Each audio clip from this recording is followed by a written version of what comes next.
Hey everyone, and welcome back. It's an educational video today. We're going to talk about fractions. Isn't that wonderful? Yay! Anyways, we're going to talk about RV mileage or miles per gallon and how the heck do you figure it out?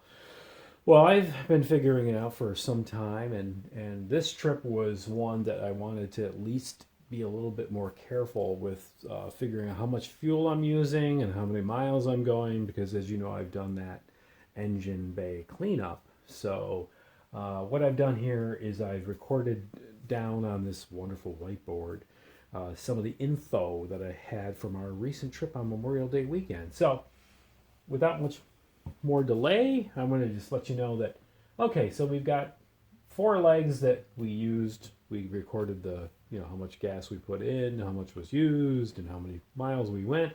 How do we do that? Well, it's kind of a mix of can't quite trust your gas gauge, especially when it's a floater system inside a big 60-gallon fuel tank.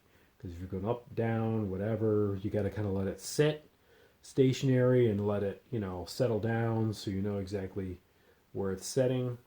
I also use the receipts from the gas station to say exactly how many gallons are going in. Little things like that, and you just over time when you do that and you're very diligent about recording that stuff, the mileage and how many gallons you put in and where the gas gauge was when it was level, in the at the gas station lot, and just kind of keep track of it. So at least you've got a consistent gauge reading as best you can. This is what you wind up with. So um, leg one was from our house along the interstate, and then we started heading up into the hills of the Adirondacks and up to Old Forge and then Long Lake. So that was 211 miles. We used nearly half a tank. We probably used a little bit more. I guesstimated about 24 gallons, probably 26. But I double checked it, so that's probably as close as I got. So almost 9 miles a gallon, which wasn't bad for that. And then, of course, when we went from Long Lake to Oswald Chasm through the entire Adirondacks, with the crazy turns and ups and downs and everything else, well, the gas miles got a little less at about 7.75, miles per gallon. Again, we went about 93 miles and we used about 12 gallons, which is about a fifth of a tank. Then we went from, I missed it from Oswald Chasm to the Wild Museum, just didn't record it. So we went from the Wild Museum in the Adirondacks to a gas station, and I put 10 gallons in to see where the gas gauge would move. Then I stopped filling it just to see where it would go. And then I went to put another 10 gallons in to try to see, where it would go from there on the gas gauge, just to, verify stuff, gas gauge versus what's being filled. So I did that. So we went about 70 miles and we burned up almost 10 gallons of gas. So again, the mileage was worse only because I started, as you can see from this note over here, went faster. Well, I went faster because I was, really pushing the rig. And it was a little better road, but I was, still hilly, still a lot of turns, still a lot of, dropping down to 40, dropping down to 30 through all these small towns. Not very efficient way to, and then you had to gun it to get out of town doing 55 plus. And then the last leg was from the gas stop, and then we went on the interstate. We went on Route 81 south from Watertown, and then we took the thruway, which is I-90.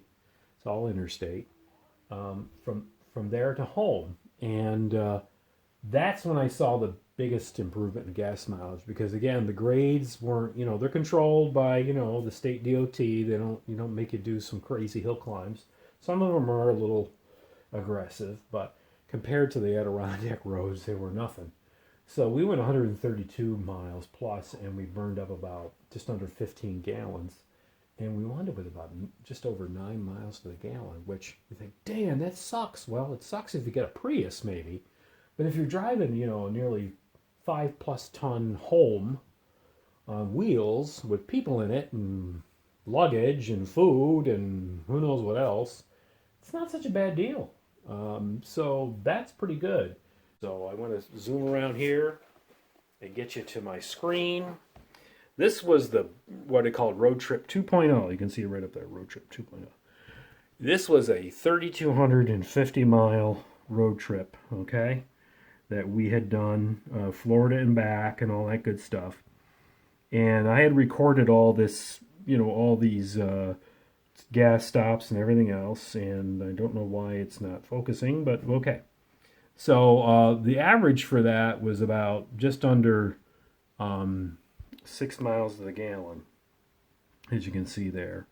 6.5 miles to the gallon. Some of it really was bad. Some of it was pretty good when we were on the interstate in the southern part of the United States on the East Coast.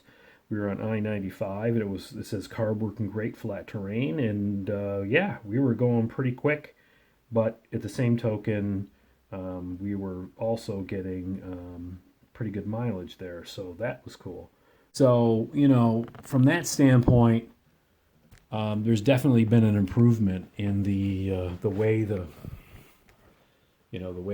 engine's been running since the engine bay cleanup. So just thought I'd let people know that's what's been going on. So hope you got something out of it, at least figured out how to calculate your mileage. And it's kind of an important thing for me. It definitely was important because I did a lot of changes in the engine bay, and I wanted to make sure that those, if there were going to be improvements, that at least I was going to figure out what kind of improvement it was. Anyways, so thanks for watching. We're going to have another road trip here up in a couple weeks. We're going to have the big one coming up at the end of June.